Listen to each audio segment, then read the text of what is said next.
Boa noite, excelentíssimos senhores e senhoras acadêmicas, senhores convidados, membros do simpósio sobre espiritualidade e saúde. Daremos início à segunda parte da sessão, com a sessão ordinária, 17ª sessão ordinária do ano 2016, relativa ao 188º ano acadêmico. Colocarei em discussão a aprovação das atas de 27 de outubro, 3 e 10 de novembro, aqui anexadas. Se todos estiverem de acordo, permaneçam como estão, por favor.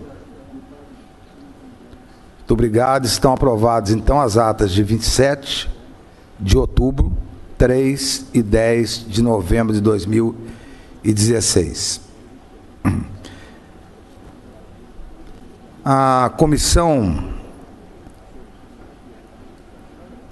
organizadora do Jubileu de Ouro da turma de 1966 da Escola de Medicina e Cirurgia do Rio de Janeiro pediu à diretoria da Academia Nacional de Medicina que fizesse entrega a um diploma de honra ao mestre ao professor e acadêmico Pietro Novellino, assinado aqui por toda a comissão. Os integrantes do Jubileu de Ouro da turma de 1966 da Escola de Medicina e Cirurgia do Rio de Janeiro têm a honra de homenagear o acadêmico Pietro Novellino e professor com honra ao mestre. E aqui acompanha um diploma para Vossa Excelência.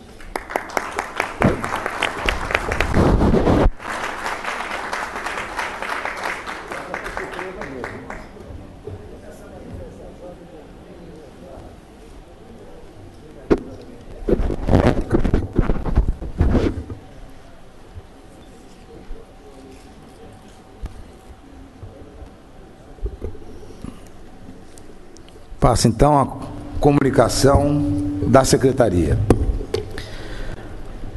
Boa noite, senhor presidente, senhores acadêmicos, senhoras acadêmicas, senhores e senhoras convidadas. Gostaria apenas de frisar que hoje, o dia inteiro e amanhã também, estamos tendo aqui em nossa academia um encontro das jovens lideranças médicas, que é um programa da Academia Nacional de Medicina e da Academia Brasileira de Ciências, com apoio da Bayer. São médicos jovens, até no máximo 40 anos de idade, que são líderes em pesquisa em suas respectivas áreas, tem de todas as áreas da medicina. Esse programa foi iniciado pela Academia Nacional de Medicina junto à Academia Brasileira de Ciências, quando na Academia Nacional de Medicina a presidência era do acadêmico Pietro Novellino. Desde então, o programa é coordenado pelo acadêmico Marcelo Basinski, com a ajuda da acadêmica Eliette Busquelar e minha, acadêmico Antônio Egídio Nardi. Então, é um programa muito importante, onde as academias de medicina e de ciência trabalham junto com esses médicos para aprimorar e divulgar a ciência no meio médico e apoiar esses jovens líderes para a criação de novos grupos de pesquisa e, principalmente, para a participação deles aqui em nossa academia. É isso, senhor presidente. Obrigado.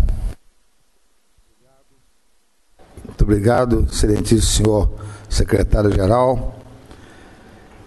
Agora eu abro as comunicações dos senhores acadêmicos, a começar pelo acadêmico Carlos Mandarim.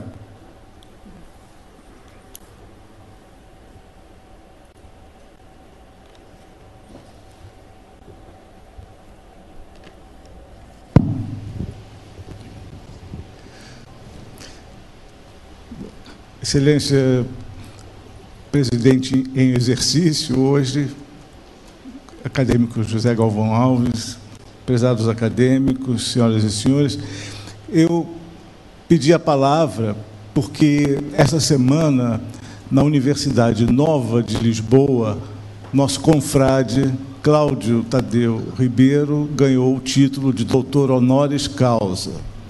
E toda vez que um acadêmico é agraciado dessa forma, eu acho que toda a academia é prestigiada, de modo que eu não quis deixar passar esse momento e ter essa lembrança. Ele, inclusive, está em Lisboa, nesse momento, com o título de doutor honoris causa. Muito obrigado.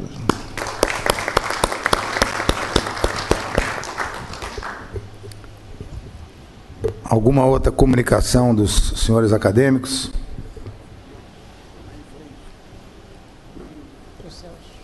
Acadêmico Celso Ramos. Não. Obrigado, professor Galvão. Na verdade, não é bem uma comunicação, uma coisa que pode até parecer um pouco estranha, mas eu gostaria que constasse em ata que eu gostaria de organizar a sessão do dia 2 de novembro do ano que vem. Eu sei que essa diretoria não poderá garantir isso, mas eu gostaria que constasse em ata dia 2 de novembro do ano que vem. Muito obrigado. Isso aí tem que anotar. Eu não sei como é que vai resolver isso. Constará em ata a vontade de Vossa Excelência, mas a decisão, como o senhor sabe, só poderá ser feita pela próxima diretoria. Eu só queria lembrar o Celso, 2 de novembro é dia de finado. Então. Bem, de qualquer maneira, vamos discutir isso depois, porque nós não temos como... Né? Bem, professor Jansen, agradeço a lembrança e não podemos decidir isso hoje. Mas algum acadêmico gostaria de fazer uso da palavra?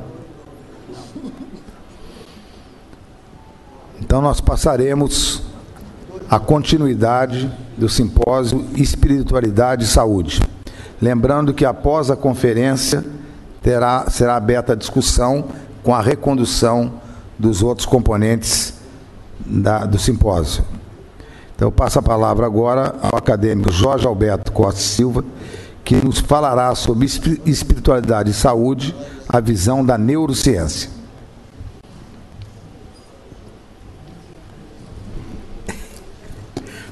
Academia tem coisa muito legal, né? Excelentíssimo senhor presidente, em exercício, professor João Alves Galvão, na ausência do nosso presidente que está em Lisboa, também nosso secretário-geral, acadêmicas, convidados que brilhantaram esta tarde com o simpósio, minhas senhoras, meus senhores. Há na Odisseia de Homero uma soberbíssima passagem com a força de um símbolo que agora retorna irresistível à lembrança. Depois de longo e tenebroso exílio, velejava Ulisses, mar bonanço, para sua desejada Ítaca. Súbito, porém, enegreceu-se o espaço, troou o céu, e o rufão ringiu nas velas em silvos agoureiros. Rompeu-se rangendo o lenho, e entrou a nau a sossobrar. De repente, contudo, escampou o céu, serenaram os ventos, acalmaram as vagas e lançaram à praia como um pedaço de nau desfeita o corpo exausto do herói que, sem fôlego nem voz, jazeu nessa areia semi-morto. Porém, quando lhe retornou o ânimo, ergueu-se cambaleando, ensaiou alguns passos vacilantes e, debruçando-se entre os vimes da praia, beijou por 3 vezes.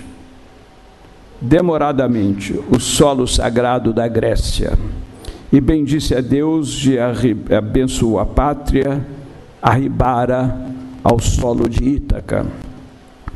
Na comoção inenarrável do beijo desse Ulisses, concentra-se toda a gama emotiva, todo o júbilo, toda a força construtiva dos que, após largos e porfiosos trabalhos, alcançaram, por fim, a meta alvejada e procurada.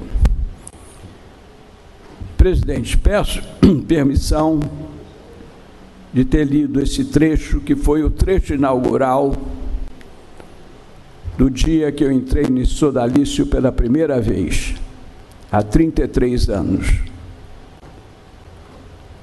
Entrei conduzido por 3 ilustres acadêmicos e, quando me dei conta quantos sobreviveram daqueles 100 que faziam parte da academia, me dei conta que somente 7 ainda sobrevivem. Eu sou o 8º. Significa que nenhum ouviu. Então, eu não repetiu, a não ser para esses 7, do qual alguns ainda doentes, não escutaram esse momento. Mas por que eu menciono esse momento? Esse momento, essa da tragédia grega, da Odisseia de Homero, ela relata o drama de Ulisses. Esse drama de Ulisses, como vocês viram, de frases e palavras muito simples. Os gregos, nesta época, não tinham palavras abstratas para significar sentimentos. Então, isso surgiu algum tempo depois. Tanto na Odisseia quanto na Ilíada não tínhamos essas palavras abstratas para dizer estou sofrendo, estou triste, mas mostrava uma coisa a nós. Já sentiu a tristeza, já sentiu o sofrimento, mas não conseguiam transmutar isso em palavras abstratas que habitam o plano da mente humana. Isso mostra que não somos só matéria. E eu vou discorrer sobre esse tema na noite de hoje. Então, a partir daí, eu vou desenvolver o tema contando um pouco da minha aventura através dos mundos, do mundo. E a minha mente foi mudando. A minha leitura do mundo foi mudando. Eu comecei a vida como um jovem adolescente. Eu era um materialista agnóstico. E daí ter sofrido muito a angústia existencial de Sartre, de que a morte determina o sentido da vida. Isso povoou minha adolescência, que havia sido povoada antes da minha, aliás, primeira angústia existencial, quando eu olhei o céu e perguntei ao meu pai onde era o fim do céu. Meu pai disse que o céu não tinha fim. E aquilo, imagina para uma criança de 7 anos, que está na idade de comparar tudo com tudo, o que é mais alto, Pão de Açúcar ou Cristo Redentor? O que é mais longe? Rio, São Paulo, Rio, Belo Horizonte? Onde a criança compara tudo e, de repente, ela descobre que não havia medidas do infinito. O finito era algo sem fim, não podia ser medido. E aquilo acompanhou meu pensamento e eu decidi ser astrônomo. Mas isso, nos idos dos anos 40, e meu pai disse, astrônomo, o máximo que eu posso lhe dar são os binóculos. Mais nada, e você vai olhar o céu, mas não vai ver grande coisa. E eu fui evoluindo com aquela ansiedade de conhecer o infinito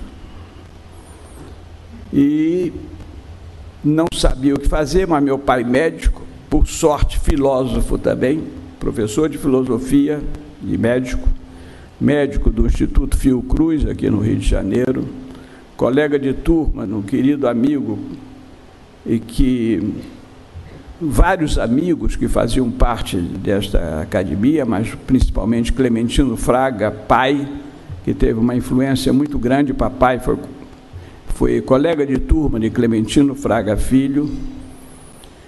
E aí a história começa. Fui ser médico por falta de opção. Na minha época, o sujeito era médico, ou era engenheiro, ou era advogado, e os que não davam para nada viravam economistas.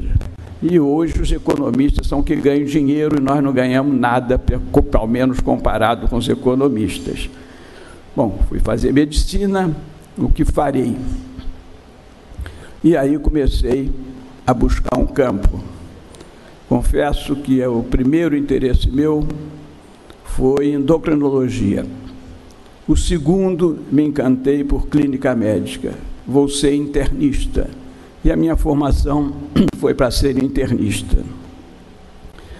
E aí eu comecei do internismo, eu comecei a ver que nem tudo se resumia ao sofrimento físico do meu paciente. Eu, garoto. Mas antes eu saí e fui para o Instituto Karolinska, em Estocolmo, fazer metodologia de pesquisa científica aplicada ao sistema nervoso central, onde Eliette também trabalhou, mas depois de mim, porque ela é uma garota. Então, eu ali descobri o mundo científico e resolvi que tinha que ser cientista. E voltei para o Brasil, primeiro erro. Voltei para o Brasil e não consegui nunca nada. Só que eu voltei cheio de teses. E aí fui fazer as teses, tinha muitas, e acabei virando um titular muito cedo na UERJ. Virei diretor da faculdade muito cedo e acabei sendo o mais moço a entrar na história dessa academia. Por isso que eu digo, eu sou dos mais antigos, mas não sou dos mais velhos. Nada contra o velho, sou doido para ficar velho, porque a outra opção é muito pior. Muito bem, mas isso foi começando a mudar minha mente, esse contato com o mundo, com pessoas diferentes, culturas diferentes. Pois bem, na minha formação, então, eu passei por muitos países. Passei pela França, passei pela Suíça, passei pelos Estados Unidos passei por diferentes estados e fui pouco a pouco mudando o meu pensamento.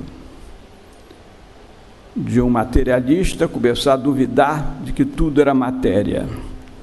Até que encontrei um professor de física quântica. E aí, repetindo Niels Bohr, um dos criadores de física quântica, o indivíduo que diz que entendeu a física quântica, ele não entendeu nada, né? Porque a física quântica é difícil de ser entendida. E eu vou falar um pouco sobre isso, porque um dos conceitos hoje muito fortes na minha especialidade é que o cérebro é regido pelas leis da matéria, da física clássica newtoniana, porque ele é feito de quê? Ele é feito de moléculas, de células, moléculas, átomos, né? Por isso, falharam até agora o genoma, o proteinoma, o metaboloma, o conectoma, está tudo falhando porque está se aprofundando. Mas lá no fundo está o átomo. O átomo é a última peça da matéria, está dentro de nós. As moléculas desaparecem, morrem, as células desaparecem, morrem, os átomos não morrem, sim morrem, mas não no nosso corpo, é muito pouco tempo para ele, abandonam nossos corpos.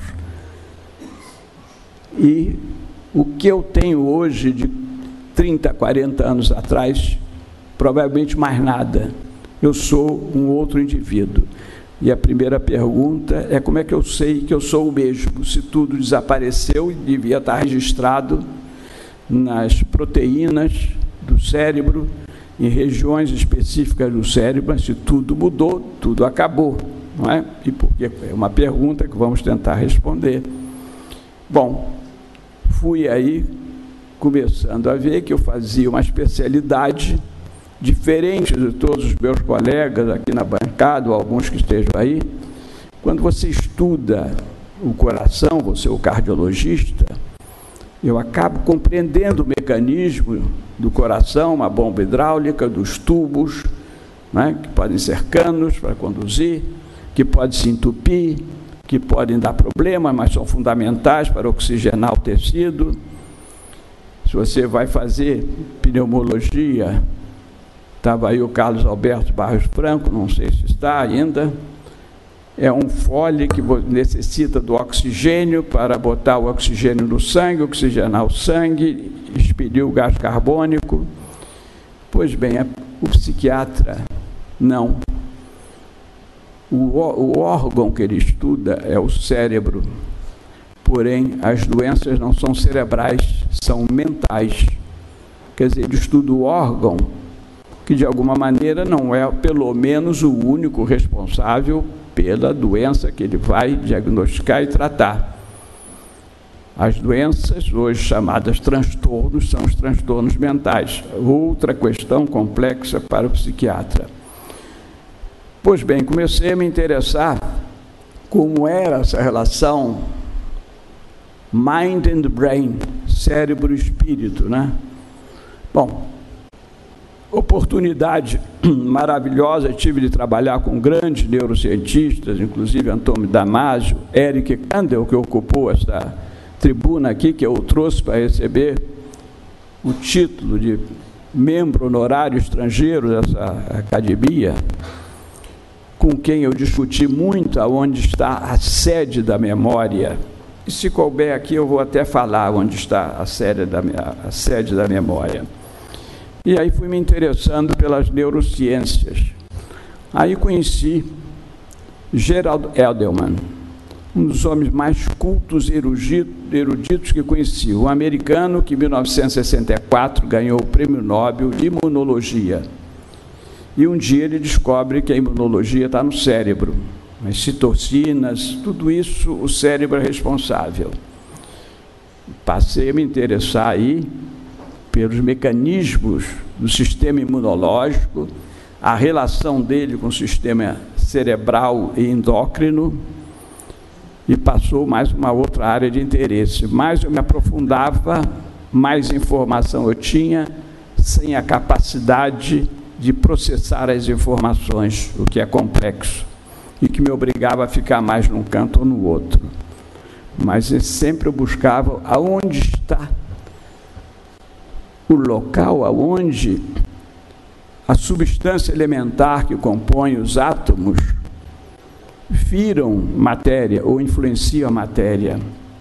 Bom, me permito uma pequena digressão no campo mais complexo da ciência, que é a física quântica, porque, como eu afirmei antes, o cérebro é matéria, é regida, portanto, pela física clássica newtoniana, mecânica clássica.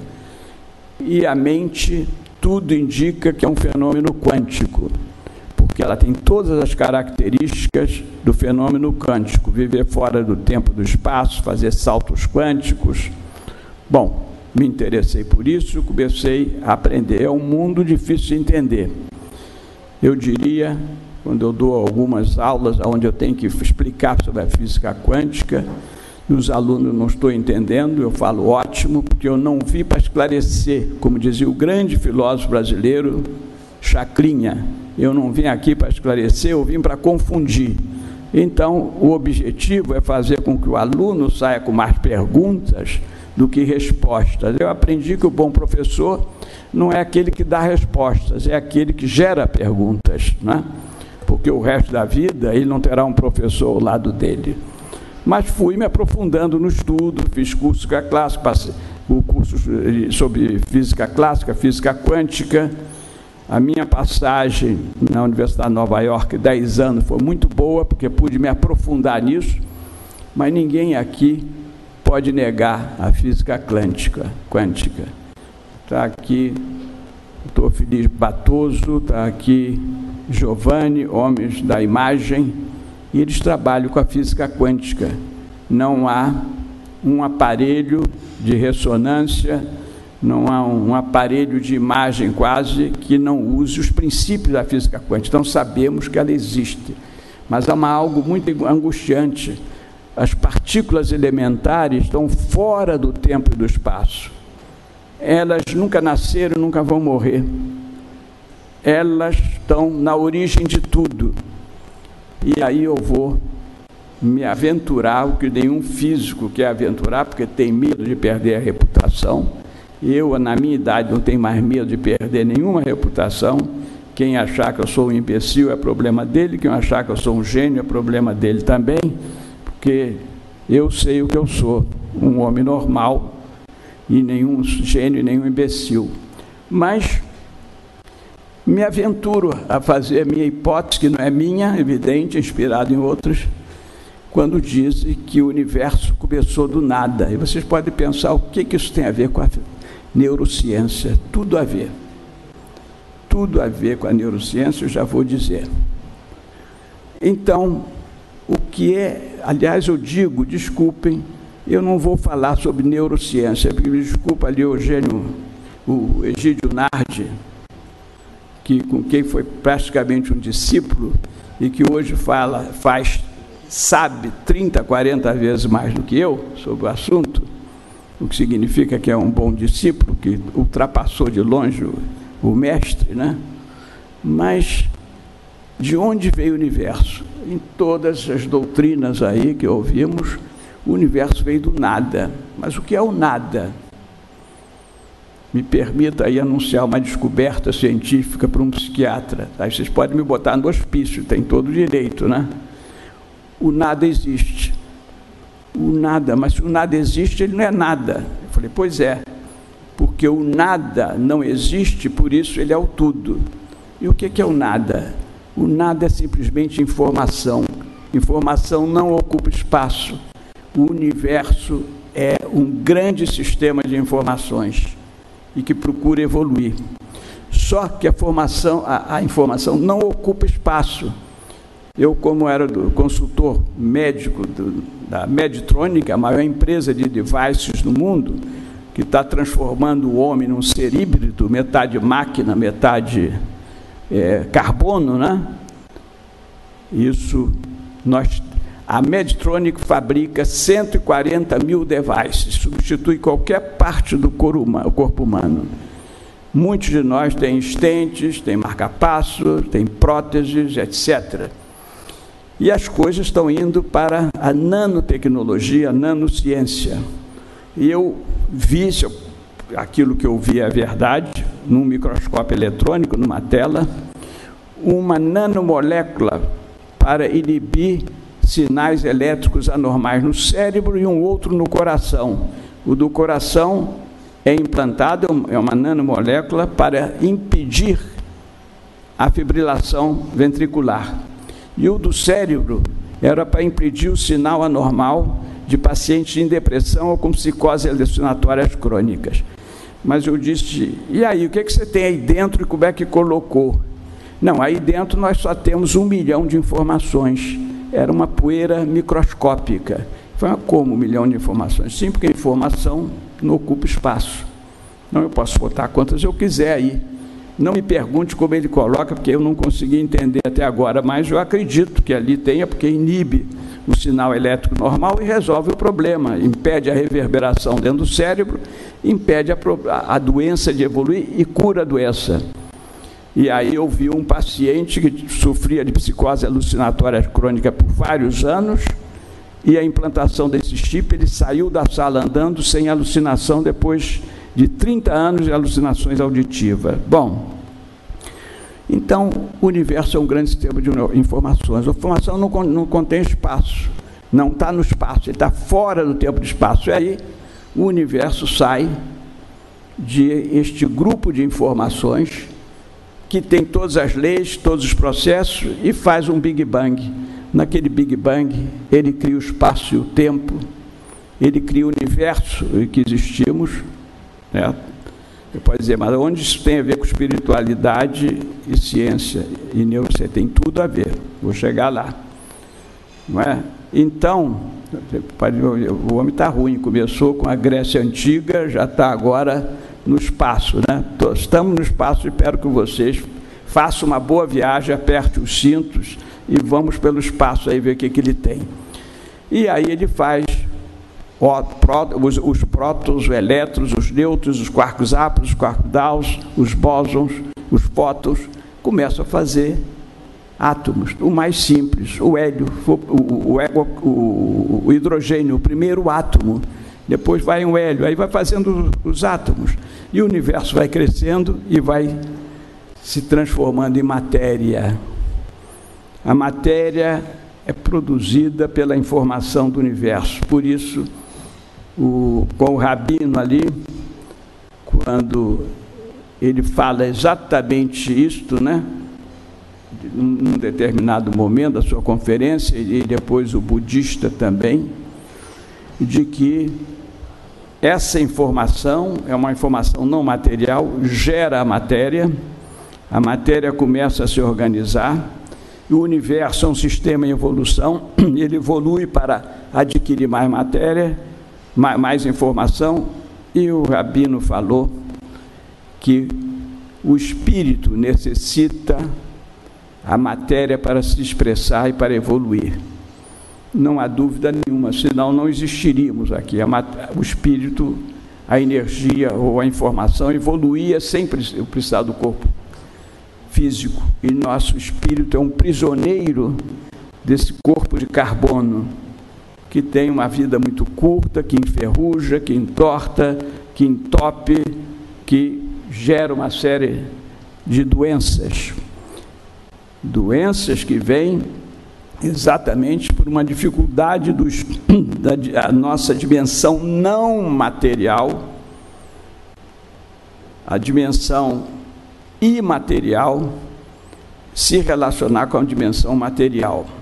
Pois bem, nós hoje sabemos muita coisa a respeito não somente da física quântica, e o uso dela na medicina é muito grande, mas todos nós podemos ver se um paciente tem um problema cardíaco por um eletrocefalograma, pelo eletrocardiograma o que ele tem no cérebro, pelo um eletrobiograma, está ali o professor Novici pode dar uma aula sobre isso. Olha, nós usamos a energia eletromagnética para ver doenças. E o que nós somos?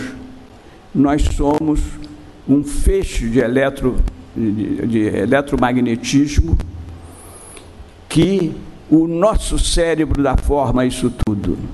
No fundo, o mundo real, ele não existe, ele é uma invenção do nosso cérebro. Se apagar a luz aqui, some todo mundo. Não some todo mundo, não refletimos mais os fótons que vão impressionar o nervo óptico, que vão impressionar a retina, e o cérebro a construir a imagem que ele quer, ou que ele foi programado. O som, por exemplo, tem animais que escutam um som que nós não escutamos. A visão, a ave vê muito mais longe que nós. Se o nosso cérebro fosse diferente, ele vai ver coisas diferentes. O que nós vemos, ou sentimos, ou ouvimos, é aquilo que o nosso cérebro possibilita a ver e ouvir. E Gerald Edelman, numa belíssima conferência uma vez, que eu não escuto, e um livro que eu recomendo, que ele escreveu antes de morrer, faleceu aos 89 anos, aos 3 anos, Wider Than the Sky, que o cérebro é maior do que o céu.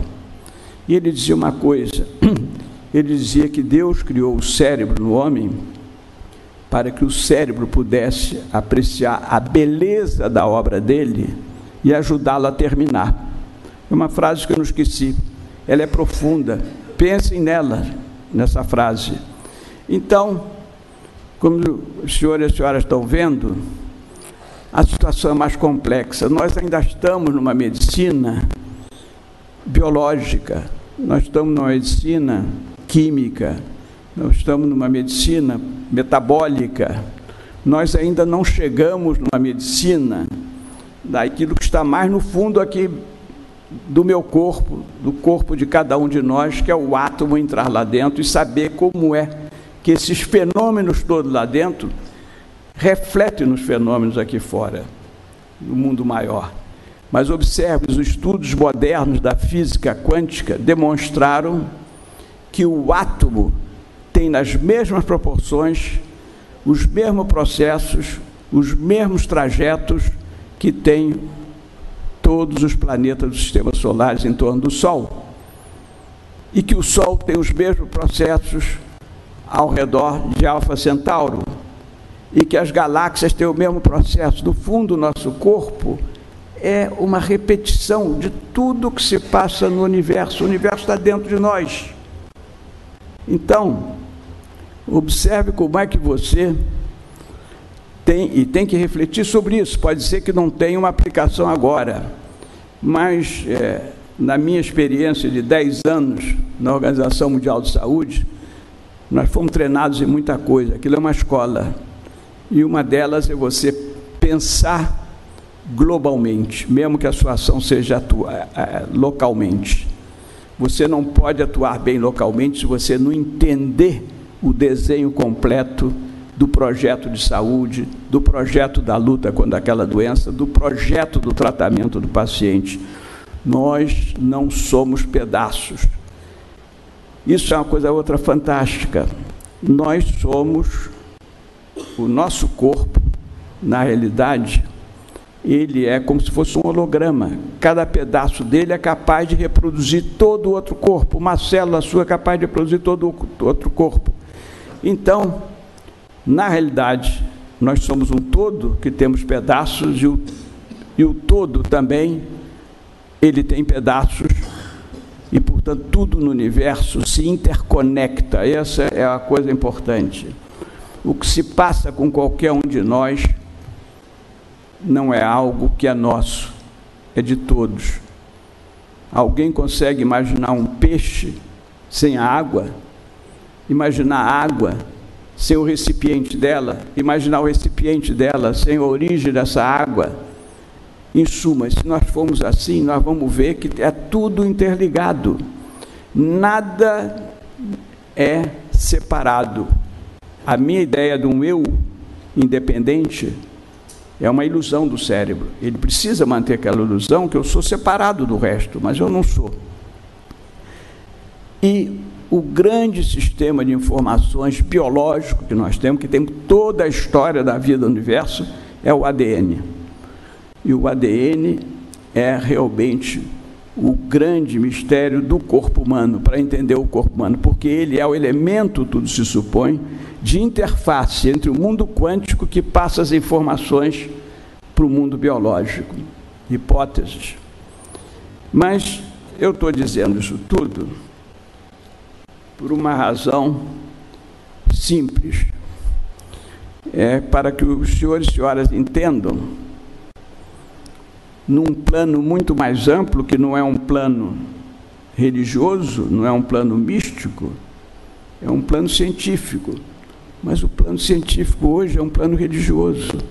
Aquilo que eu dizia aqui, religião e ciência, e tem uma série de livros de debate sobre isso, muitos publicados, centenas, eles são como uma moeda, no fundo uma coisa só. É que um está olhando de um lado e acha que aquela é a verdade, o outro está olhando do outro lado e acha que aquela é verdade. Então temos um lado dos materialistas e um lado dos idealistas. Um dizendo que o que dá origem a tudo é a matéria, e o outro é o idealismo. Não, é uma coisa só. É uma coisa só, o que significa, portanto, que nós temos uma dimensão material e temos uma dimensão imaterial. A sociedade teve que organizar isso para que ela pudesse se beneficiar desses conhecimentos, e organizou sob as formas de religiões. Há 5.000 anos surgem as primeiras religiões, há 3.000 anos, há 2.000 anos surgiram uma massa de religiões. E de onde veio isso? E todas são iguais, como os senhores e senhoras puderam ver. Eles dizem a mesma coisa, mas dizem dentro de uma linguagem cultural que possa ser compreensível, porque essa que eu estou falando é incompreensível.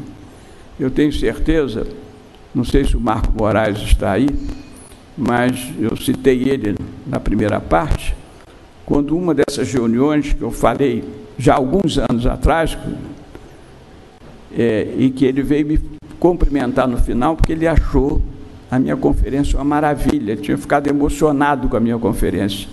Aí ele acrescentou, mas eu não entendi coisa nenhuma. Quer dizer, de alguma maneira eu toquei algo que não foi a mente dele no sentido de matéria. Eu toquei alguma coisa que tem dentro dele que é imaterial. Ele gostou, mas não entendeu. Nós podemos gostar de coisas que ele não entende, e a todo momento isso acontece conosco. Mostra que nós somos um ser muito mais completo do que nós imaginamos, e muito mais complexos do que nós imaginamos. E nesse sentido é que eu digo que o que hoje se chama espiritualidade, o que para mim seria espiritualidade? É aquilo que vem de espírito. O que é o espírito? Para mim o espírito é a dimensão não material do ser humano, e ela existe. Eu vou dar um exemplo. Hoje em dia nós sabemos que a consciência, os cirurgiões, estão aqui grandes cirurgiões como o Celso Portela e outros, aquela fitinha que marca a hora que tem que parar a anestesia, para que a consciência, a gente sabe que é o momento que a consciência acabou. E depois nós sabemos, pelo ecrãzinho, que aquela consciência voltou. E o que é isso? Isso é um fenômeno quântico que se passa dentro dos nanotúbulos que existem dentro da célula, chamado spin do elétron, que eu não vou explicar, que é complexo, eu talvez nem saiba explicar direito, mas, portanto, a consciência é um fenômeno quântico. Então, a dimensão espiritual é a dimensão, digamos assim, quântica, que está fora do tempo e do espaço, que nunca nasceu e nunca morreu, que não tem espaço, portanto, para dizer que é maior, que é longe e tal, não existe. Mas essa dimensão está dentro de nós. E elas se ligam. Daí, uma prece fazia efeito, uma crença fazia efeito sobre o corpo. Isso existe, porque eles estão ligados. Dependendo da intensidade daquele pensamento, daquela ideia, ela interage com o corpo. Ora, no momento em que o corpo está atingido fortemente por qualquer sofrimento, ele está fragilizado para se situar diante daquela realidade. Porém, a mente dele, ou o espírito dele, não está fragilizado. Ele, neste momento, é mais forte do que nunca. E se o médico souber usar isto, ele vai obter resultados. Não quero dizer que vai salvar vidas, mas vai dar pelo menos uma coisa que é muito importante: a paz interior àquele indivíduo, mesmo que ele não tenha nada que possa salvá-lo. Ora, você é um indivíduo terminal, ou quase terminal, que não tem nada para dar para ele, você tem muito. Você tem que dar a esse espírito que até o fim da vida tem que lutar por alguma coisa. Eu dou um exemplo. Gerald Clerman, o homem foi professor de Harvard, depois da Cornell, que descobriu a doença do pânico, que eu tive o prazer de fazer parte deste grupo nos Estados Unidos, muitos anos. O último livro dele, eu escrevi com ele mais 3 outros autores. A última página, ele tinha um diabetes grave, ele foi o primeiro que eu vi que viajava com aquele aparelho de hemodiálise portátil. Ele continuava a fazer as conferências dele, e até o final, no dia que ele morreu, ele escreveu a última frase do artigo, do capítulo dele nesse livro. Isso é fantástico. Esse homem tinha essa força dentro dele. Nós tivemos aqui um exemplo do que eu digo que foi o maior médico brasileiro que eu conheci. Um exemplo para mim, eu acho que para todos nós. Ivo Pitangui estava na véspera de falecer, ele estava desfilando com a tocha olímpica. Ele vivia como se não fosse morrer. E é assim que a gente tem que viver. Porque essa energia não vinha daquele corpo fragilizado, numa cadeira de rodas, cheio de dores, de sofrimento. Ele não falava. Ele não falava do sofrimento dele. Eu tive o privilégio, nas últimas semanas, de estar muito com ele, inclusive na casa de Itaipava. E nesse dia nós tivemos 6 horas de conversa. E ele gostava muito do autor Jean d'Ormezon, que é um autor de 88 anos da Academia Francesa de Letras, que era amigo dele, e que era filósofo. E nos últimos anos resolveu descrever sobre a vida. O último livro dele chamava-se Mas a Vida Vale a Pena. E eu tinha comprado esse livro e levei para ele. Levei numa sexta e disse: amanhã estarei em Petrópolis. E eu fiz uma coisa, um crime. Eu falei: como um crime, pai Pedro? Eu mandei cortar 2 árvores, porque eu só posso ir lá de helicóptero, para o helicóptero pousar, porque eu quero ver a minha casa, que foi a primeira casa que eu construí na minha vida. E aí ficamos de meio-dia às 6. Eu estava com a minha mulher, e aí lá pelas tantas começamos a conversar sobre A Vida Vale a Pena, do Jean Dormezon, que ele havia lido num dia. E ela, sem falar conosco, fez uma gravação ilegal, porque gravou essa nossa última conversa. Gravou um trecho, mas era um trecho de 2 horas. E ele me ensinou até o final muita coisa. Para mim, este é um exemplo de que a vida não é só aquela dimensão deteriorada que já podia fazer pouca coisa. Porém, só para terminar, eu diria, mais concretamente, porque eu falei abertamente, sem preparar nada, eu falei como no TED Talk, você não prepara e fala aqueles 17 minutos, mas eu preparei um pensamento aqui, que a nossa civilização nasce do cosmo literário, representado por professores silenciosos do século II a.C., segundo a lenda que consta da carta de Aristeu de Alexandria.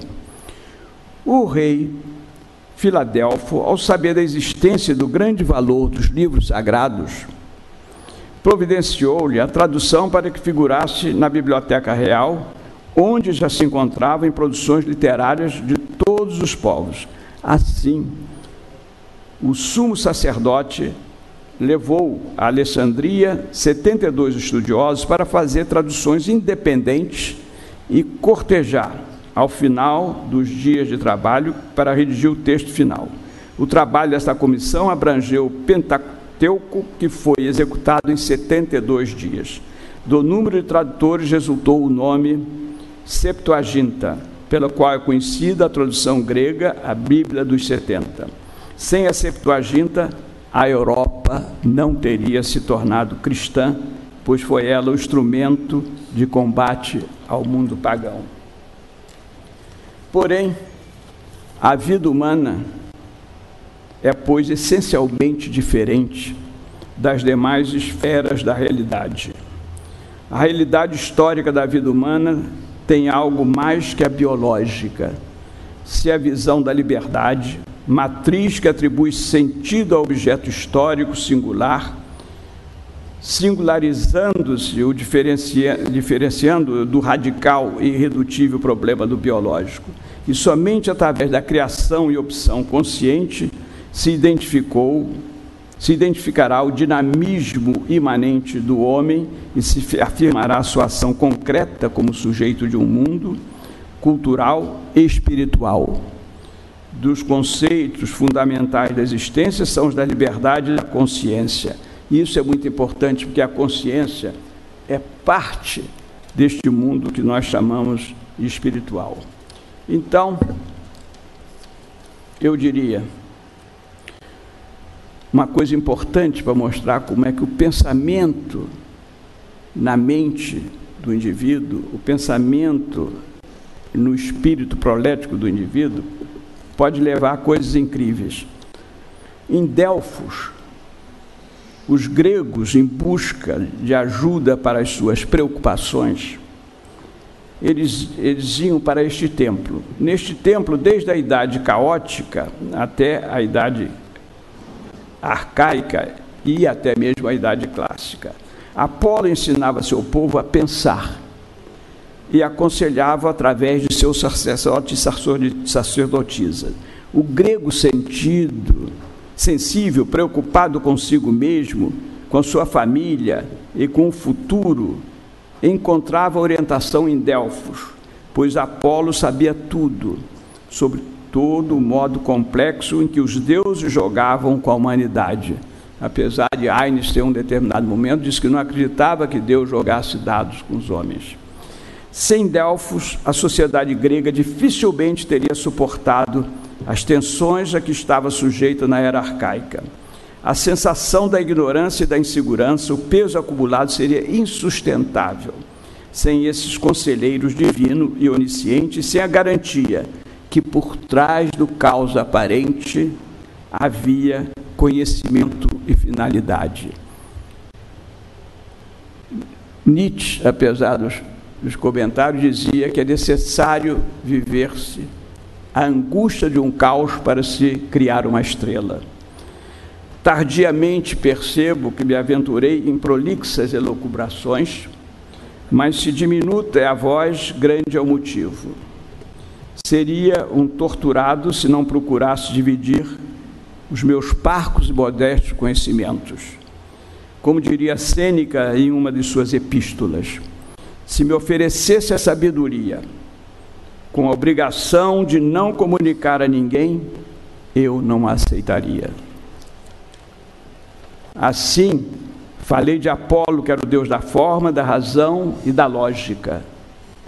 E isso tem a ver com esta noite. Apolo era também o deus da arte, pois a forma é uma característica essencial da beleza.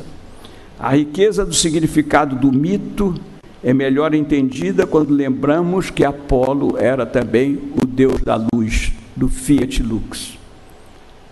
Não apenas da luz do sol, mas a luz da mente, da inspiração. É muitas vezes chamada de Hélio, que em grego quer dizer sol, e de Febo, deus da luminosidade e do fulgor. Finalmente, o mais importante, Apolo é o deus da cura e do bem-estar, e seu filho Asclépio, deus da medicina. Todos esses atributos de Apolo, criados pelo inconsciente coletivo, por um sentido fantástico e figurativo. Tão coerente e significativo o fato de ser este o Deus conselheiro, o Deus da inspiração psicológica e espiritual. O Deus que orientava um período intensamente vital na formação deste povo. O ateniense, a caminho do templo de Apolo, naturalmente concentrava-se na figura do Deus da luz e da cura. Ele já chegava ali muito melhor, porque ele achava que lá ele ia encontrar isto, e ao achar que ia encontrar, ele já ia buscando, e ao buscar, ele já encontrava. Spinoza aconselhava-nos a fixarmos o pensamento numa determinada virtude para adquiri-la. Os gregos faziam exatamente isso durante sua peregrinação. Os processos psicológicos de antecipação, esperança e fé já estavam em funcionamento. Dessa forma, participavam proleticamente da própria cura.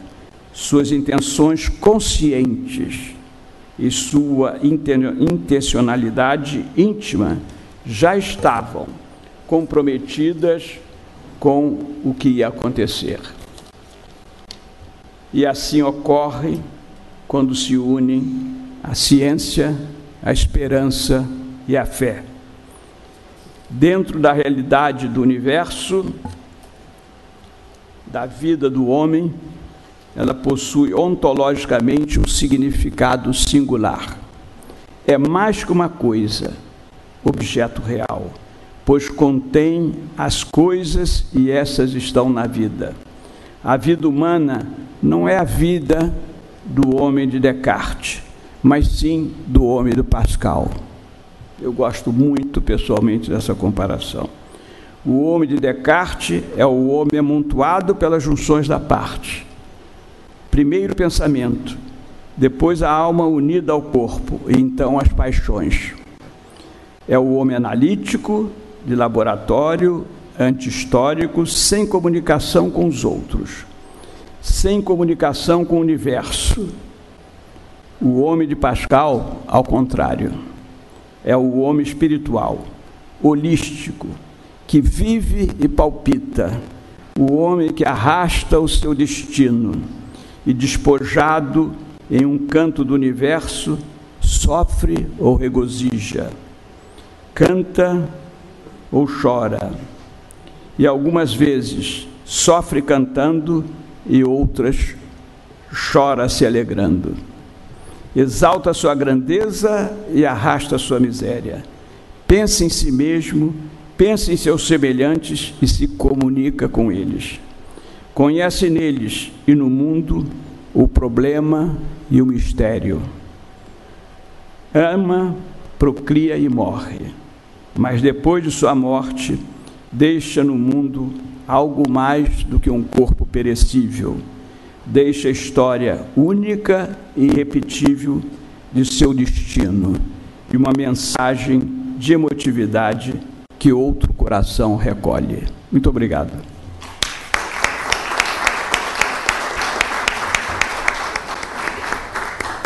Queria recompor a mesa, por favor, com o acadêmico Jorge Alberto, Dirceu Machado e meu querido João Ricardo Moderno. Tivemos uma tarde muito produtiva, com várias apresentações. Infelizmente, Dom Antônio Augusto Dias e o Rabino Abraham Darra teve que retirar-se, mas abriremos a pergunta dos acadêmicos.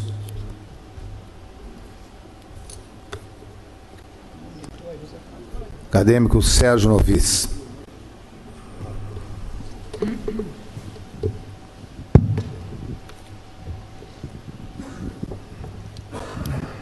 Senhor presidente, senhores acadêmicos, ilustres componentes da mesa, tivemos realmente uma tarde muito especial na academia para encerrar este ano acadêmico e que foi, eu diria, completa.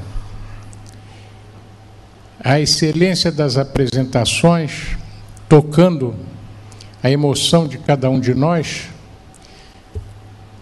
elevava o nosso espírito e nos colocava numa situação meio de nirvana, ouvindo coisas gostosas de serem ouvidas, tranquilizadoras. Mas Deus, na sua sabedoria, não deixou de acordar o auditório com um depoimento duro de uma senhora que aqui compareceu, trazendo-nos subitamente a realidade e mostrando as dificuldades do momento em que não somente pacientes são vítimas, nós médicos também somos vítimas do momento.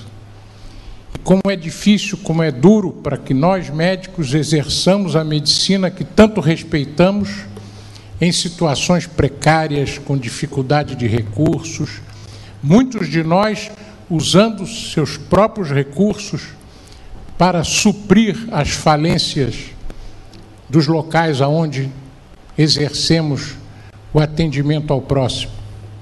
De maneira que, efetivamente, mas foi um momento como que para dizer, não fiquem só neste devaneio, porque a verdade é dura.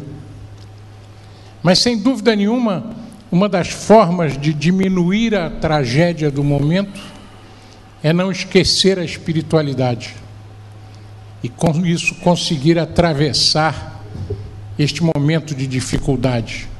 Pelo menos o carinho, a atenção, a solidariedade, a mão segura que aquela enfermeira pedia, o não ter medo do doente grave, do doente terminal, sem dúvida alguma, passa pela solução. Mas eu queria lembrar aqui um fato que sempre me chamou muita atenção, um artigo que saiu no New England há alguns anos, em que um estudo foi feito em Nova York com 2 grupos de pacientes.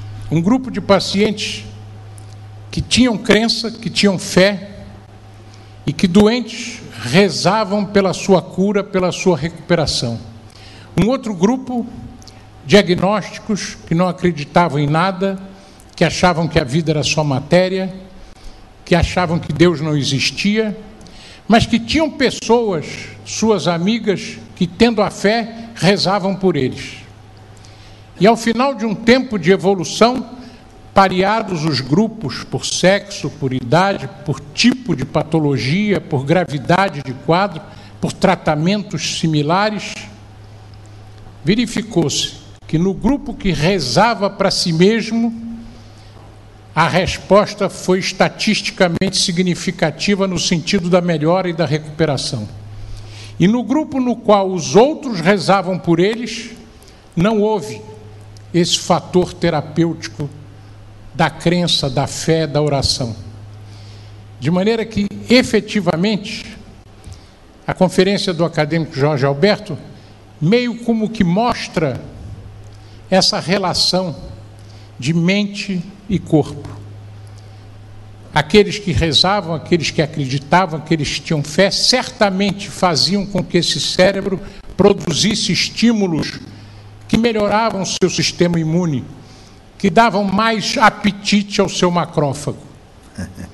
Enquanto os outros, descrentes, acreditando que tudo é matéria, que vão virar pó, não o fazendo, deixavam o macrófago de férias. E a doença prosseguia inexoravelmente. De maneira que, efetivamente, não há como negar a importância do binômio espiritualidade e saúde. E um último fato que eu quero salientar foi o prazer que tive, católico, apostólico, romano que sou, de verificar que os vários depoimentos aqui comprovam que só há um Deus. O Deus é o mesmo de todos eles, explicado em linguagens diferentes. Como disse Jorge Alberto, culturalmente diferentes.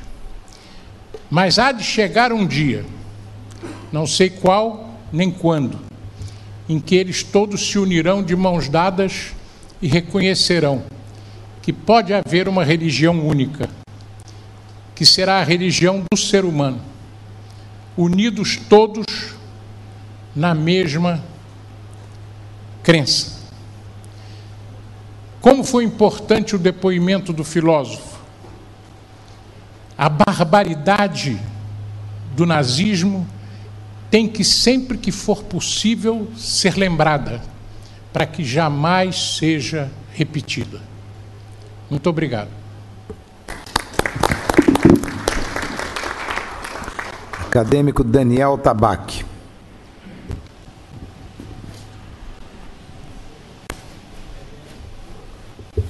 Senhor presidente, senhores acadêmicos, em meu lugar gostaria de parabenizar a nossa academia por trazer um tema tão relevante e que nos enche de orgulho no sentido da nossa humanização, da nossa preocupação tão grande como médicos de manter esse espírito vivo no sentido de nos realizarmos profissionalmente.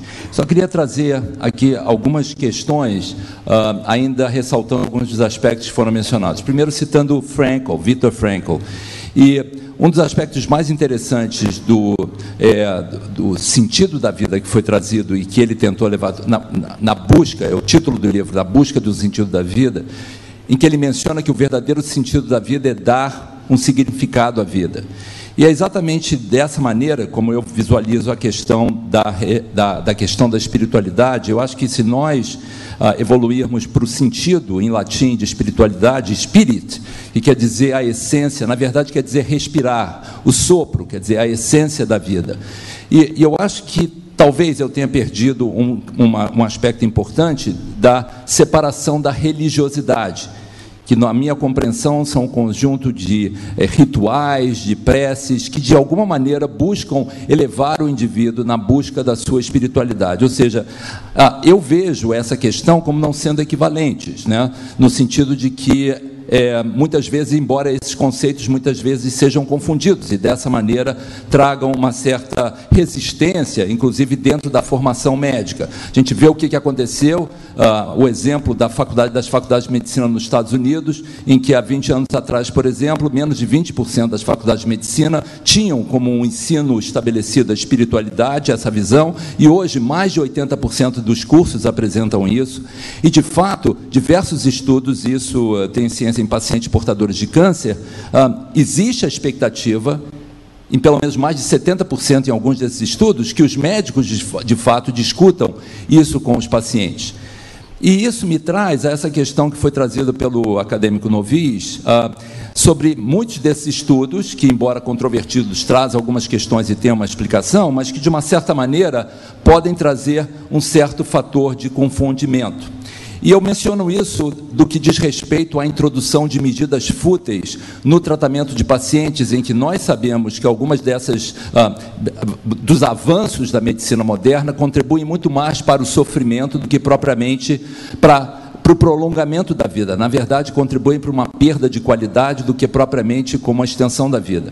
Então, em pacientes com câncer, esse estudo foi publicado em 2007 no Journal of Clinical Oncology, 2 grupos de pacientes, um grupo de pacientes em que apresentava que tinha a sua religiosidade, enfim, bem estabelecida, e outro grupo não. E o que se verificou é exatamente que naqueles grupos que tinham essa crença extrema de que algo a mais poderia acontecer, foram, na verdade, tratados mais agressivamente com medidas como intubação, como suporte ventilatório, no momento em que nós sabemos que no paciente que apresenta uma doença terminal, isso não modifica a evolução. Entretanto, nós precisamos ter muito cuidado quando o 1% de esperança é oferecido para um desses pacientes. E para nós podermos solucionar essa questão do 1% de esperança, eu acho que definir esperança também é importante. Então, eu acho que o inglês é mais próprio do que o português para explicar a palavra hope.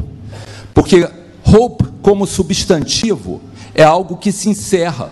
Quer dizer, nós precisamos manter a esperança, ponto.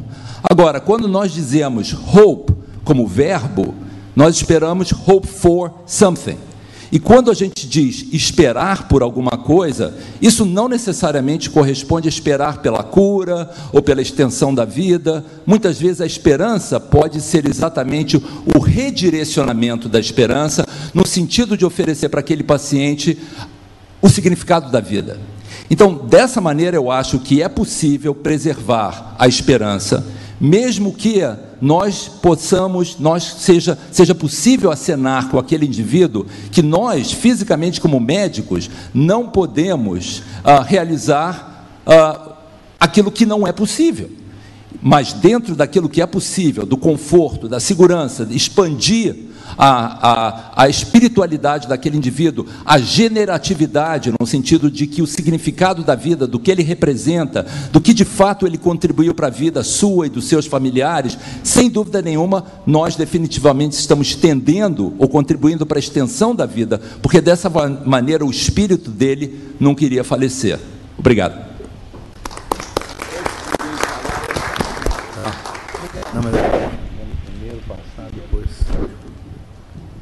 Acadêmico Omar da Rosa Santos. Senhor presidente, senhores acadêmicos, prezados colegas, me lembro que estava procurando o acadêmico Adolfo, estava aqui há pouco. Eu estava novo aqui na academia quando ele organizou um simpósio sobre pena de morte. E havia um bispo, e havia um pastor luterano, e havia um rabino, e etc. E eu, não sei por que ele me colocou a mim. E eu estava defendendo a pena de morte em determinadas situações, que eu acredito que ela seja bem aplicável, e invoquei a Suma Teológica. E quando eu estava falando, o bispo me pegou e falou assim: rapaz, o bispo aqui sou eu. Aí eu hoje vi mais ou menos a coisa acontecer. Podíamos trocar facilmente o que falou o bispo Dom Antônio e o que falou o rabino, que não faria muita diferença entre o que um e o outro disseram. É o que vem de acordo com o que o senhor presidente acaba dizendo. Bem, eu não pedi a palavra por isso. É apenas para fazer um relato simplório, vamos dizer assim. Eu, desde muito cedo, desde estudante, comecei a lidar com uma enfermidade chamada lúpus eritematoso sistêmico, que inclusive me serviu de tese para fazer concurso para professor O professor Correia Lima foi um dos integrantes da banca examinadora, provavelmente ele se lembra disso.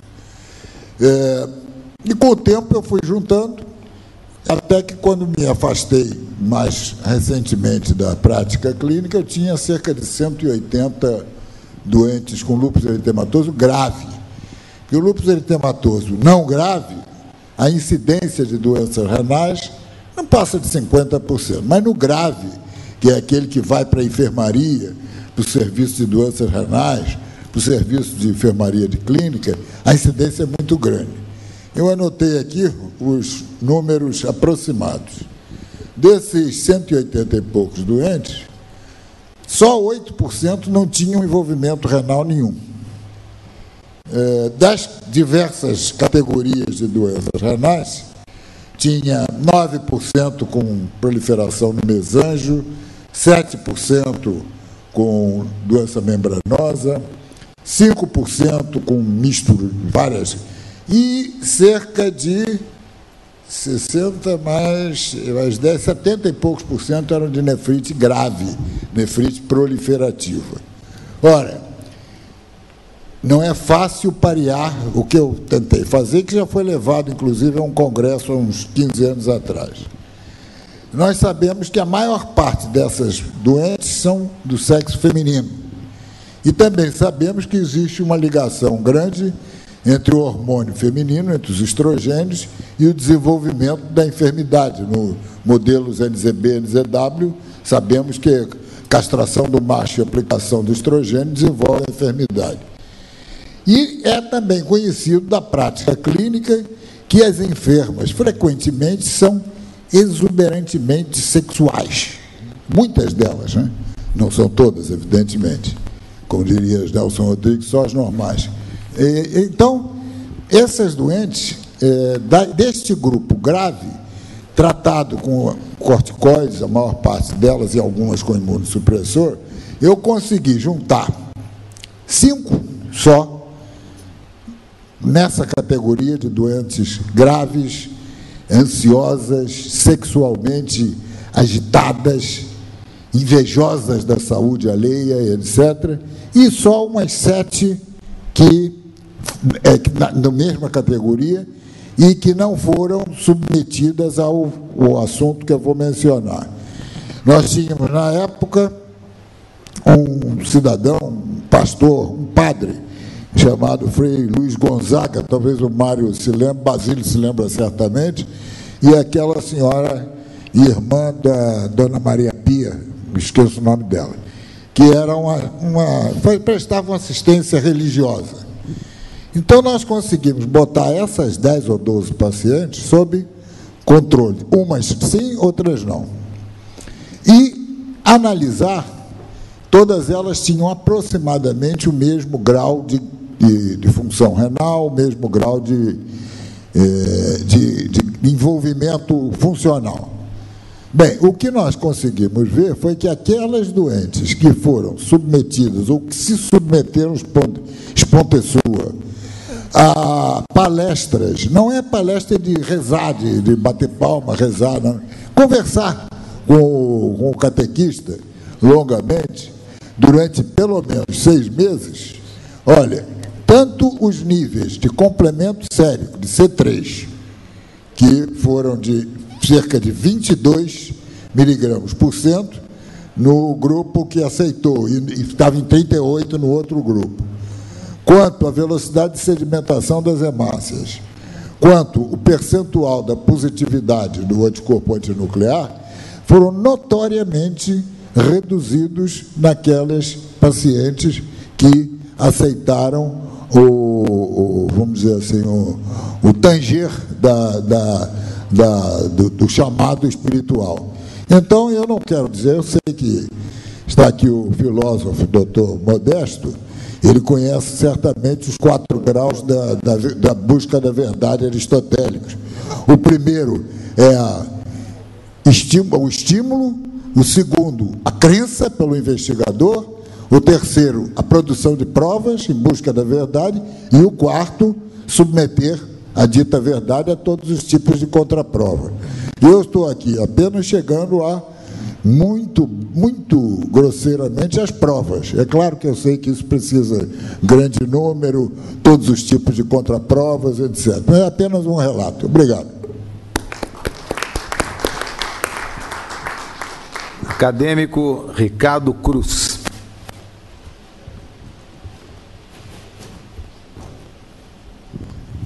Senhor presidente em exercício, senhores acadêmicos, senhores convidados, em primeiro lugar, eu gostaria de parabenizar o acadêmico Jorge Alberto Costa e Silva por ter organizado esse simpósio e pelo tema escolhido. Eu acho que ficou claro para todo mundo, acho que aqui ninguém tem dúvida de que espiritualidade e religiosidade são duas coisas completamente diferentes. Tenho certeza absoluta que aqui ninguém tem dúvida com relação a isso. Na verdade, as diferentes religiões trazem ensinamentos de como se consegue efetivamente adquirir um nível de espiritualidade maior. É interessante que muitas vezes se confunde espiritualidade com espiritismo, mas na verdade isso não é exatamente o que aqui está sendo discutido. Aproveitando a fala do Daniel Tabac, vários artigos na literatura mostram que vários médicos acreditam que a fé e a esperança podem efetivamente mudar positivamente o curso da evolução de uma doença. Vários médicos acreditam nisso. Só dentro do grupo que realmente acredita nisso, quando perguntados se eles estariam dispostos a mudar os seus protocolos dentro dos seus hospitais, uma percentagem mínima diria que sim. Então eu vou repetir. Vários médicos concordam que a fé e a esperança podem mudar positivamente o curso de uma doença, mas dentre estes, poucos são aqueles que acreditam que os protocolos dentro dos seus hospitais deveriam privilegiar a espiritualidade. O INCA, o INTO, onde eu trabalho, dentro de um núcleo de voluntariado espiritual, com toda a democracia, acredita piamente de que efetivamente isso pode acontecer. De maneira que eu gostaria de dar oportunidade a uma pessoa da mesa, ao Dr. Dirceu, ao final, de me responder essa pergunta. Se ele acredita que a fé cura. Essa é a pergunta. Se cada um de vocês creem nisso, de que a fé e a esperança efetivamente podem ajudar alguém na cura de uma doença. Então, para não estender muito, eu escolhi o Dr. Dirceu para, ao final, já que habitualmente se faz perguntas para o perguntado, ao final, responder, gostaria de saber dele, se a fé cura. Muito obrigado, acadêmico Ricardo Cruz, pela importante indagação. Mais algum acadêmico? Professor Mário Barreto Correia Lima.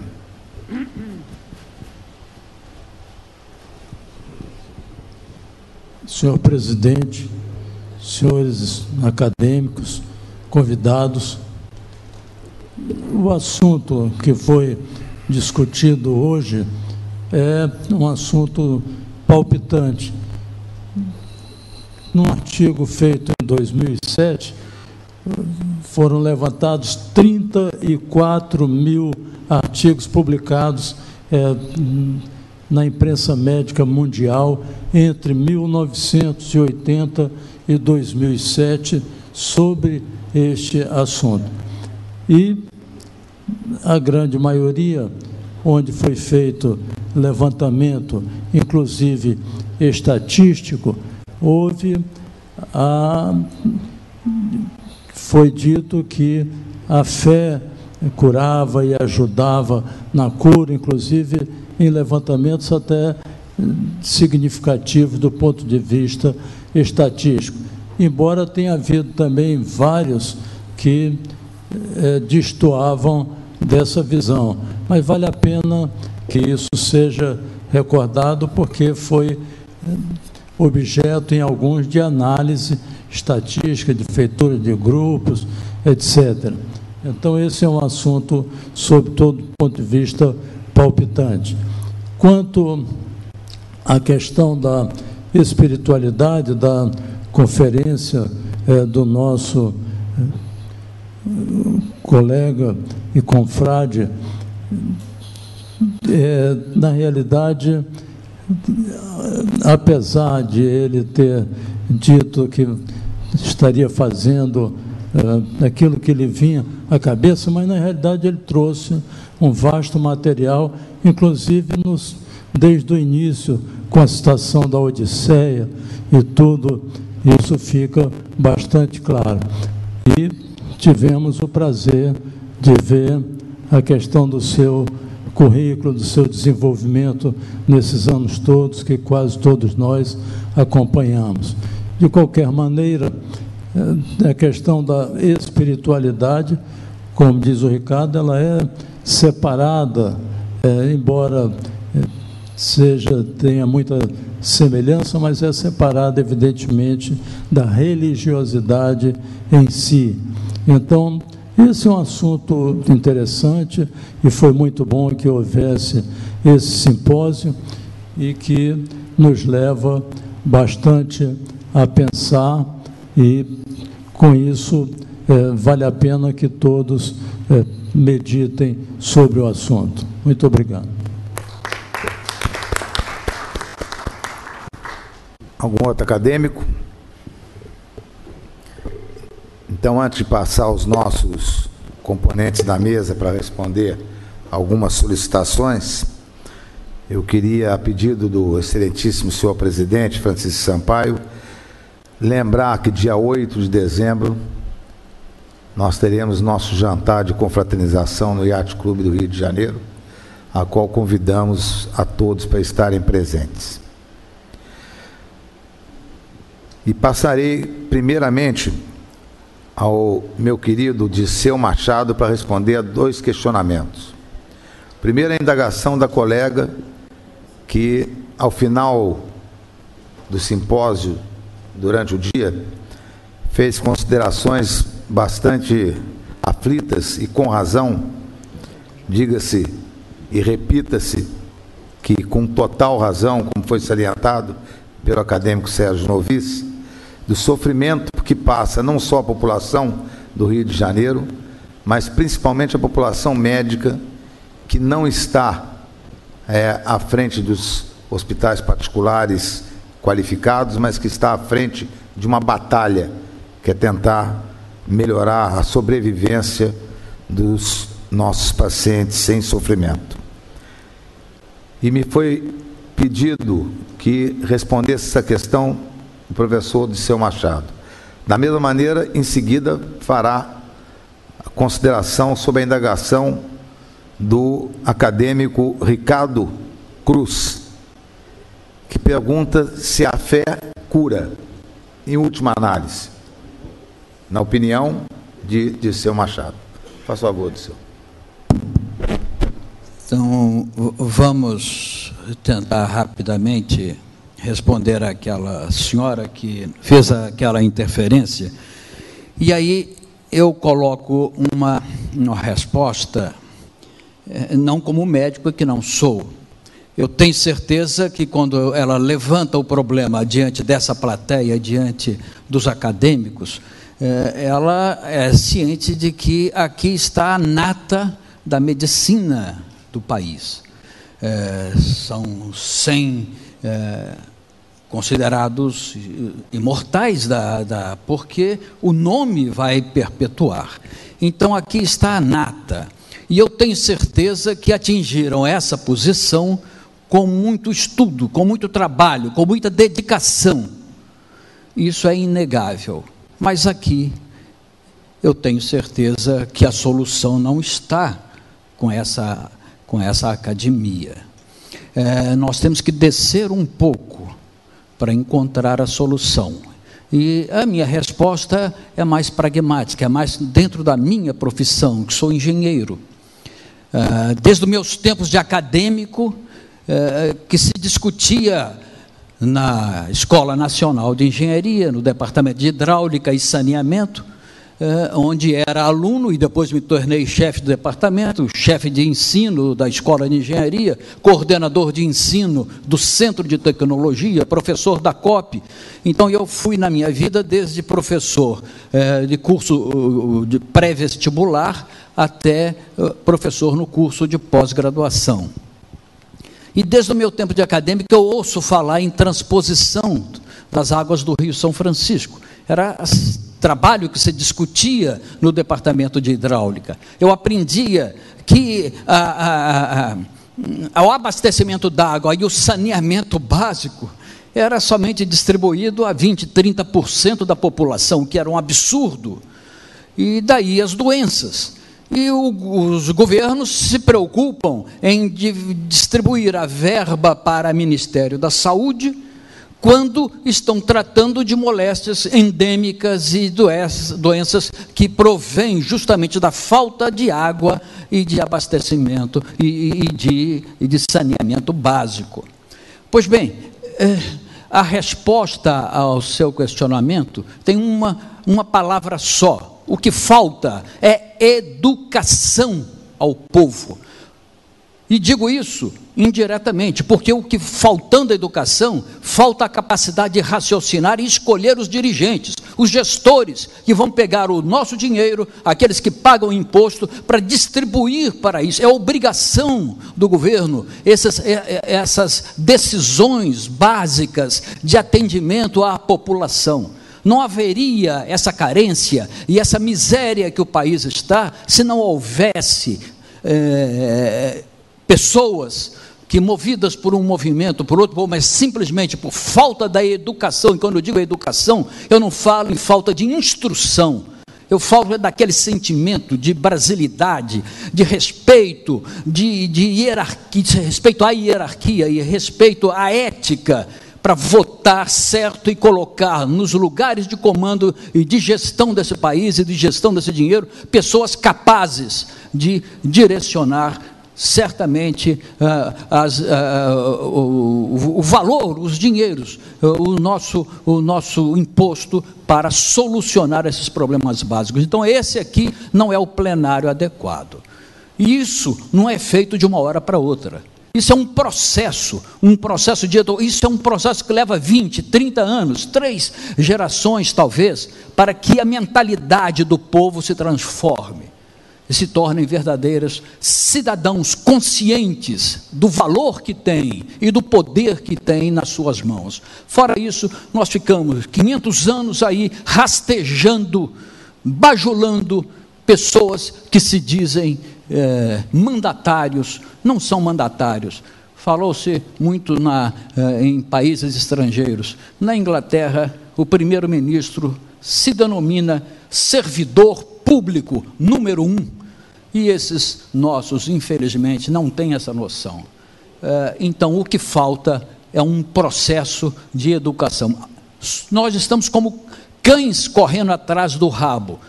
É um círculo vicioso. O povo não elege direito porque são ignorantes, e mantém-se ignorantes porque quem elege faz questão de os manter como ignorantes. Há que ter um corte nesse círculo vicioso para que o país possa crescer e resolver esses problemas. E não vai ser imediato, vai ser muito longo esse processo. 2, 3 gerações, se é que nós vamos conseguir isso. Ao professor e acadêmico que levantou o problema da fé e da esperança, me faz lembrar, em primeiro lugar, Paulo de Tarso, primeira epístola aos Coríntios, quando ele diz da trilogia fé, esperança e caridade.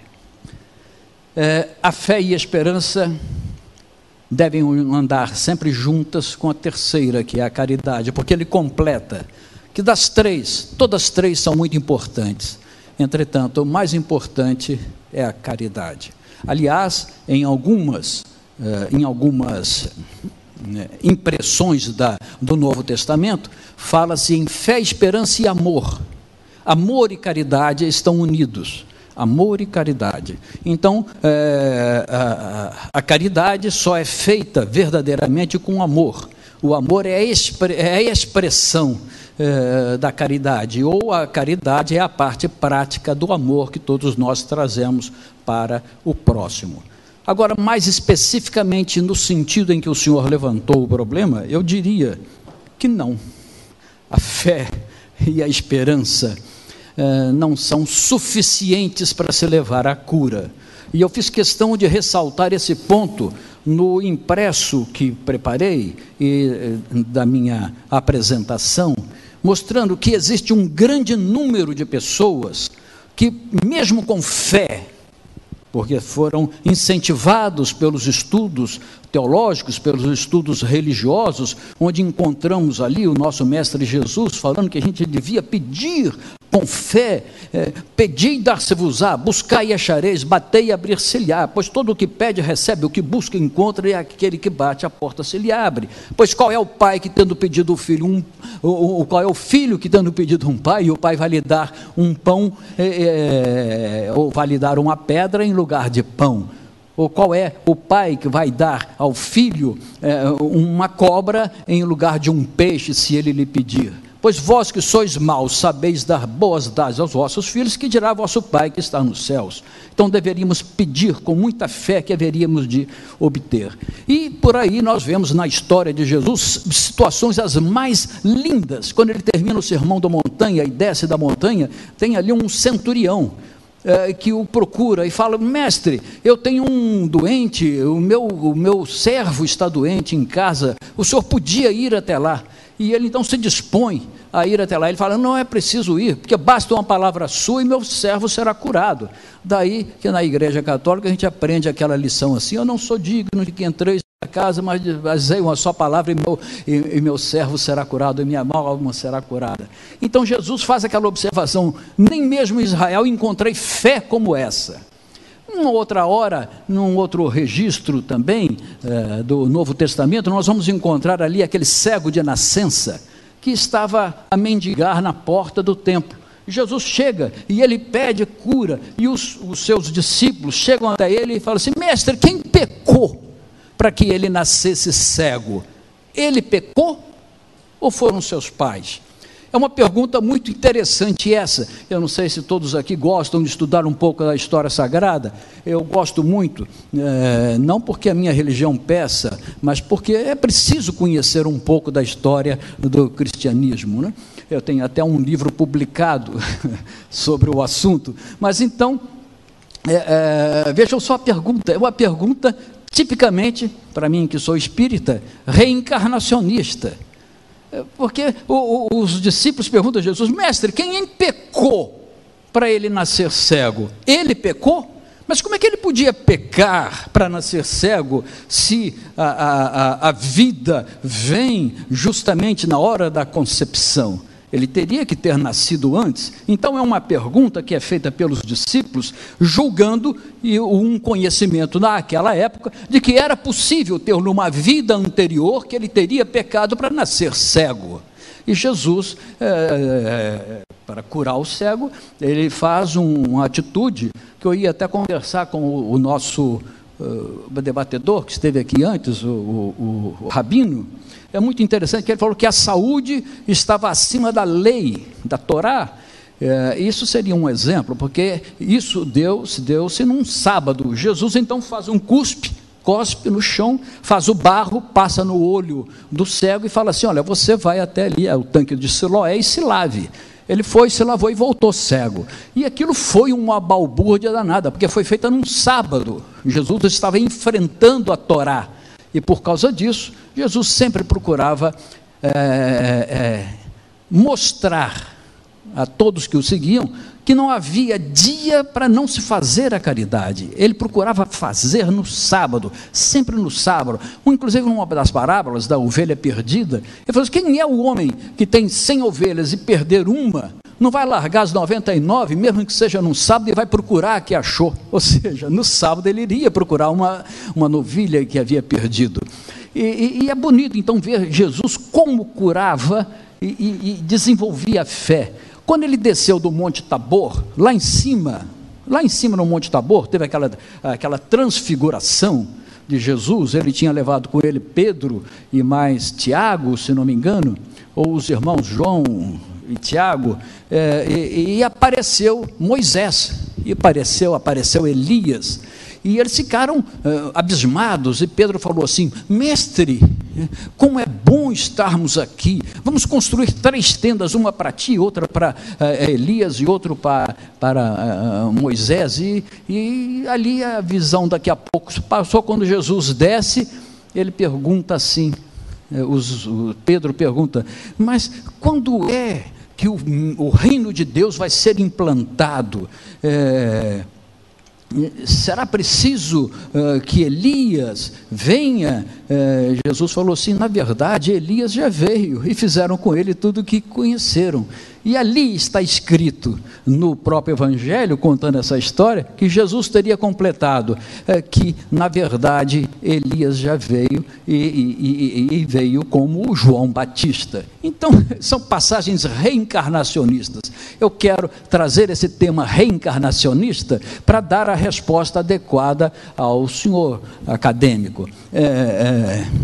Pela reencarnação não basta ter fé, não basta, não é suficiente, porque tendo como base a reencarnação, nós, enquanto estamos no plano espiritual, e o nosso espírito, aliás, isso não é coisa da doutrina espírita, que fique bem claro isso, isso que eu estou dizendo vem desde os Vedas, 3.000 anos antes de Cristo já se fala em reencarnação, passa pelo Antigo Egito, passa pela Antiga Grécia, o conhecimento e o sentimento da reencarnação. Então não estou falando novidade, e não veio com Kardec a noção de reencarnação, mas ela, na doutrina espírita, se explica e se dá os porquês da reencarnação. Então, pela reencarnação, nós aceitamos, enquanto nós estamos no plano espiritual preparando a próxima encarnação, que nos é facultada pela bondade do Pai Criador, e não pelo castigo. Nós que cometemos erros e enganos enquanto estamos vivos, e nós todos que temos a consciência dos nossos atos, somos como aquele que estava prestes a apedrejar uma mulher que foi pega em adultério, e que Jesus falou: atire a primeira pedra quem não estiver sem pecado, e eles então se calaram, não apedrejaram a mulher. Todos nós temos pecados cometidos na nossa vida, e então a lei da reencarnação fala o seguinte: nós não vamos ser punidos com o inferno ou com o purgatório, que foi inaugurado no Concílio de Trento, né, e depois foi debatido. Nós vamos ser curados, nós vamos vir a esse mundo para aprender. A reencarnação é a oportunidade que nós temos para aprender aquilo que não aprendemos anteriormente.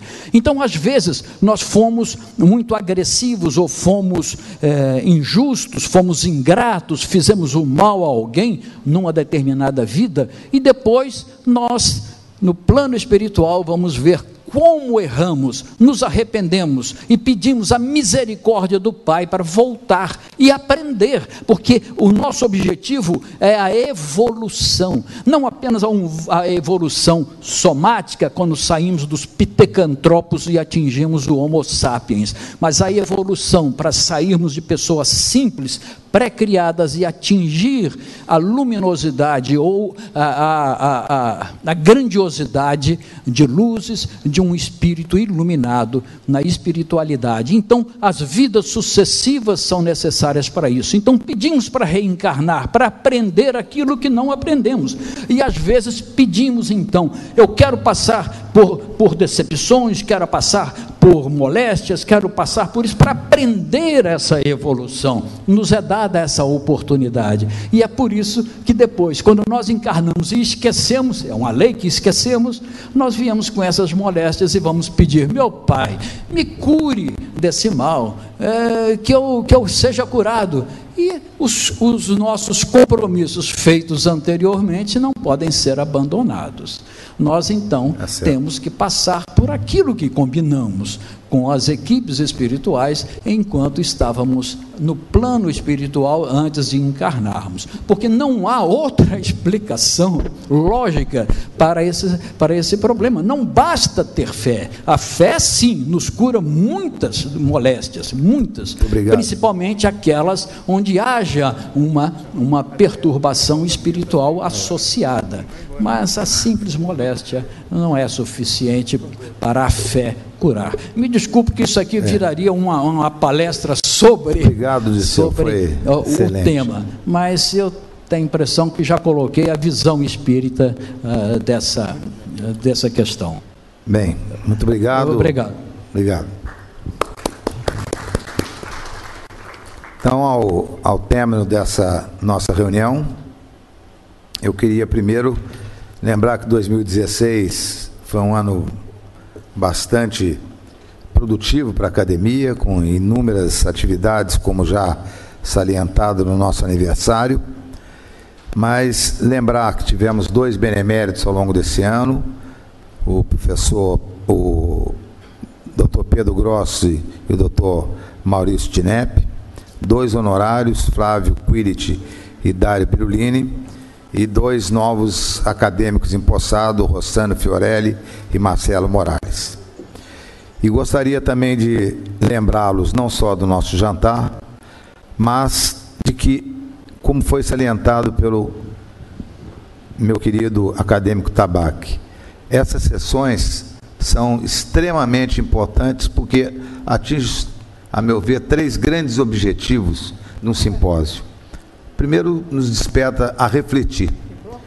Como um tema como hoje, um tema difícil, um tema que nós temos que refletir e vamos morrer e trazer outras gerações para refletir. Segundo, aumenta e renova o conhecimento. E, a meu ver, amadurece a nossa maneira de ver o outro, respeitando os nossos limites e também, obviamente, aceitando a opinião dos outros. Eu acho que é um crescimento muito grande para a nossa academia. Eu queria deixar claro que é a minha honra de estar presidindo a academia hoje, em substituição ao meu querido amigo que está em Portugal, acho que eu não salientei isso no início, a trabalho, meu querido amigo e presidente Francisco Sampaio. Então, tenhamos todos umas férias muito saudáveis, amadurecendo mais para que o ano que vem possamos ajudar ainda mais, não só a nós mesmos, mas a academia em especial. Muito obrigado. Muito bem.